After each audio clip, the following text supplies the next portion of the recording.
Alhamdulillah, secara holistik atau secara menyeluruh,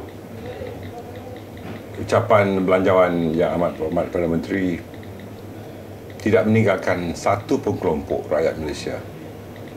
Malah ianya memang diharapkan oleh rakyat di bandar dan di luar bandar.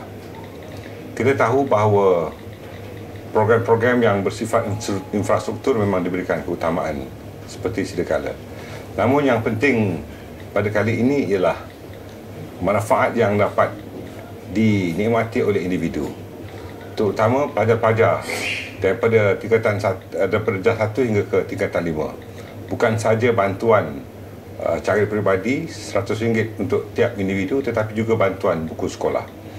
Dan terpulanglah kepada ibu bapa yang berkemampuan, kalau tidak malu, mengambil bantuan-bantuan itu. Dan saya harap ini dapat membezakan bahawa kerajaan yang benar-benar menumpukan perhatian kepada kebajikan yang menyeluruh harus terus mendapat mandat untuk diterima keseluruhannya oleh rakyat. Saya juga ingin melihat bahawa aspek-aspek dari segi pendidikan, ianya meliputi semua sekolah-sekolah, sama ada sekolah agama, bantuan kerajaan, ataupun sekolah misioneri, sekolah aliran Cina dan juga Tamil.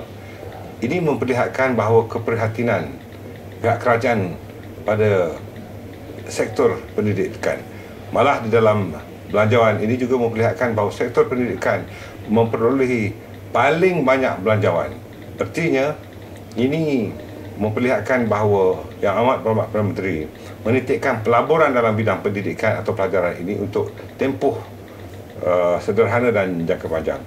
Begitu juga kita lihat bahawa di Sabah dan Sarawak melalui pusat-pusat pembangunan wilayah telah diberikan tumpuan, terutamanya di Sabah dan Sarawak, sektor-sektor yang tertentu dari segi bukan saja infrastruktur dan pertanian, tetapi meliputi hal-hal yang melibatkan kebajikan.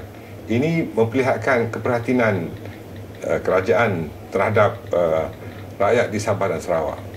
Begitu juga kalau kita lihat golongan pesara-pesara polis dan tentera, termasuk mereka yang pernah berjuang, yang tidak mendapat pencen, telah juga turut diberikan imbuhan yang setimpal, walaupun ianya merupakan sekali pembayaran atau one off. Ini menunjukkan bahawa kerajaan cukup perhatian terhadap sumbangan yang telah mereka diberikan. Bagi bekas tentera yang tidak berpencen, mereka juga diberikan latihan untuk perniagaan dan lain-lain kerjaya. Oleh kerana ini meliputi kira 175,000 orang, suatu jumlah yang besar. Tentu sekali bekas-bekas tentera harus menghargai apa yang telah diusahakan oleh Yang Amat Berhormat Perdana Menteri. InsyaAllah saya akan menterjemahkan dalam bentuk program-program yang telah disediakan dan memperluaskan latihan-latihan, dan juga insyaAllah saya akan memperolehi dana pinjaman jika mereka berhasrat untuk menjalankan perniagaan. Apatah lagi jika ada di kalangan mereka yang mahu meneruskan kerjaya di bidang kerjaya kedua mereka.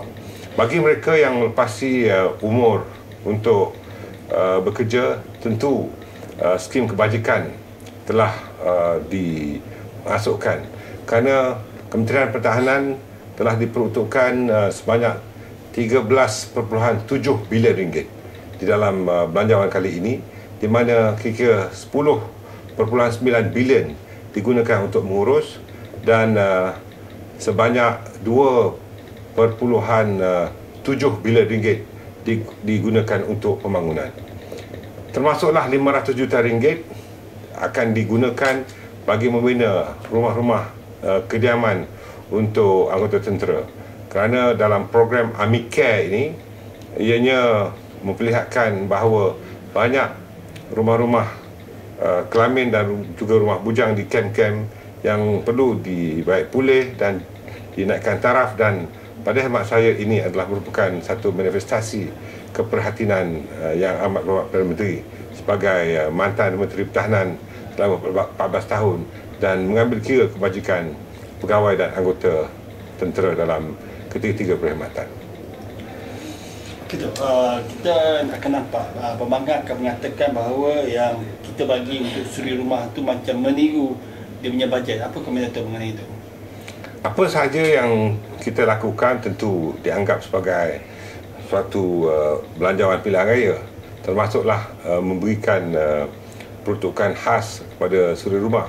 Tapi harus diberikan perhatian bahawa apa yang dibentangkan oleh pembangkang dalam belanjawan awal ini cuma dua aspek saja yang ada termasuk dalam belanjawan 2012 ini.